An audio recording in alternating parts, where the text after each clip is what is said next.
படம் ரிலீஸ் ஆகிறதுக்கு முன்னாடி இந்த ஆடியோ லான்ச் ஒன்று பண்ணுறாங்க. அது ஒரு நல்ல ஒரு அருமையான விஷயம் தான். ஃபர்ஸ்ட்லாம் படம் ரிலீஸ் ஆகிறதுக்கு முன்னாடி இந்த மாதிரி சாங் ரிலீஸ்லாம் இருக்காது. சாங் அப்படியே தேட்டரில் தான் பார்ப்போம். ட்ரெய்லர் கூட பார்க்க மாட்டாங்க. அப்படியே ஃப்ளாட்டாக தேட்டரில் வந்து உட்காருவாங்க. என் ஃப்ரெண்டு ஒருத்தன் கேட்டேன், ட்ரெய்லர் ரிலீஸ் ஆச்சு பார்த்தியாடா தக்லைஃப் பண்ணிட்டேன். நான் பார்க்கலடா, ஸ்ட்ரெயிட்டாக போய் அப்படியே படம் பார்க்குறேன் அப்படின்னு சொன்னான். எனக்கு ஆச்சரியமாக இருந்தது. என்னடா சொல்கிற, இந்த காலத்தில் இப்படி சொல்கிறது ரொம்ப புதுசாக இருக்குடா. ஆமாடா, அப்படி பார்த்தா தான் படம் பார்க்கறதுக்கு ஒரு சாட்டிஸ்ஃபேக்ஷனாக இருக்கும். ஏன்னா எந்த ஒரு எதிர்பார்ப்பு இல்லாமல் எம்டியாக பார்க்கணுன்ற மாதிரி ஒரு விஷயம் இருக்குது. அப்போ தான் படத்தை ரசிக்க முடியும். ஏன்னா ஒரு விஷயத்துக்கு முன்னாடியே பார்த்துட்டு இது இப்படி இருக்குமோ, இது இப்படி இருக்குமோ இந்த மாதிரி ஒரு எக்ஸ்பெக்டேஷனோட படத்தை இப்படி பார்க்காம இப்படி பார்ப்போம். ஸ்க்ரீன் இங்கே தானே இருக்குது, இப்படி தானே பார்க்கணும். ஸோ கமல் சாராக இருந்தாலும் சரி, மணிரத்னம் சாராக இருந்தாலும் சரி, இவங்க ரெண்டு பேருக்குமே எல்லா ஃபார்முலாவும் தெரியும்.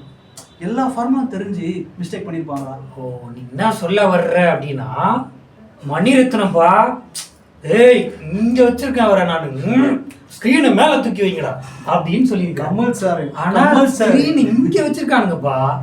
அதனாலதான் அவனுங்களுக்கு கொஞ்சம் லேக் ஆகிருக்கும்னு நான் நினைக்கிறேன்.